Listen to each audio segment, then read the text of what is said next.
All right, welcome back. It's Author's Note, and it's a new release from me.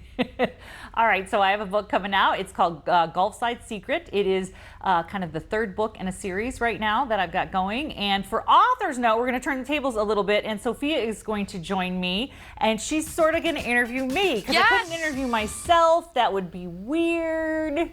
So we thought we would just talk books in this segment. I'm really excited because I feel like having somebody who you work with every day who is an author kind of opens the door to a lot of things that you aren't able to ask authors.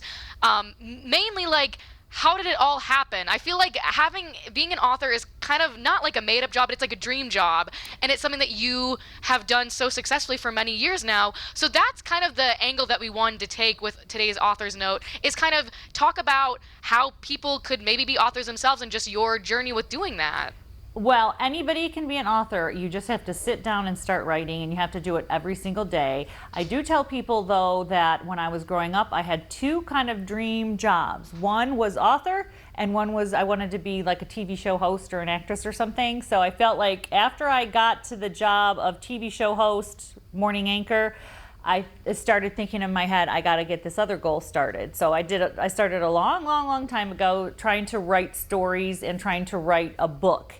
And it just is very much, Stephen King says, it's like you don't know, when you drive in the fog, you can't see your final destination. You only see 2 feet or 3 feet in front of you, but you get there anyways. That's the way writing a book is. You have to do 500 words a day, 1,000 words a day.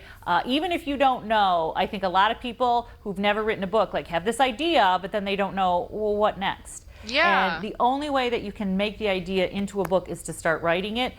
You just have to start writing it. It doesn't sound like there's nothing secret about that. It's just like, if you have this idea, start writing, because there's no other way to do it. There's no other way to make it happen. The biggest thing that I learned when reading about how people publish books, and it's something that as somebody who creatively writes a lot was a little bit like, oh man, it's one of those things that you have to do, is the multi-draft process. How many drafts did you have to write for your first book? So the first book was probably 4, but it's not like that. It's not like that. The hardest thing to me is it's called the first draft, and I have a derogatory term for it. It's an SFD. You can look what that up is.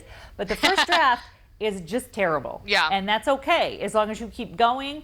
Another thing you need to make sure to do is not go back when you're writing a first draft. Yeah. It's really easy to say, oh, I've written 20 pages, but now I've got a different idea. I'm going to go back to those first 20 pages. You just gotta get the idea and go. Keep going forward. I think also the publication process, you can look it up, but it also seems to be such like a big question mark for people. So for you, having your books in an online format, what was that publication process like? So I didn't start doing this in earnest until my mid 40s. Like, I was writing all this time, and I had almost had it I had almost got an agent, and I almost had something published, and it just never kind of worked out. And I was not interested in spending a lot of time writing a book and polishing a book that would not get published because a publisher didn't, rejected me, or an agent rejected me. So when I started in the mid 2010s, 12s, 14s,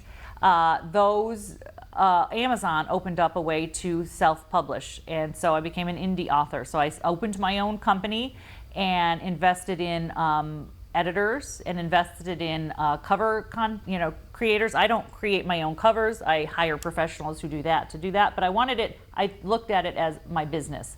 So I wrote all kinds of freelance articles to get the capital together to start my business, which was being an author.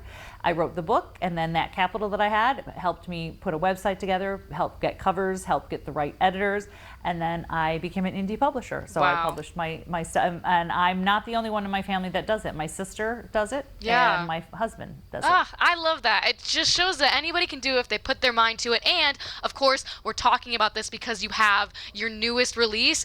Tell the people about it.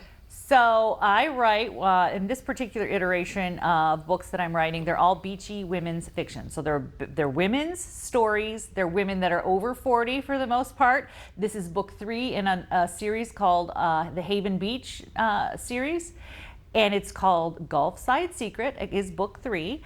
Here's a QR code. I have a big announcement for those of you just watching. The paperback is out today. If you put your phone up to the QR code, you'll be able to go to the website that has the paperback. So Gulfside Secret in paperback out today. If you'd like an ebook, then you're going to have to wait till tomorrow. But thank you guys so much for indulging me and letting me talk about my new book called Gulfside Secret. All right, up next on the 9, we are learning about a tropical destination you can visit for the fall. That sounds pretty good.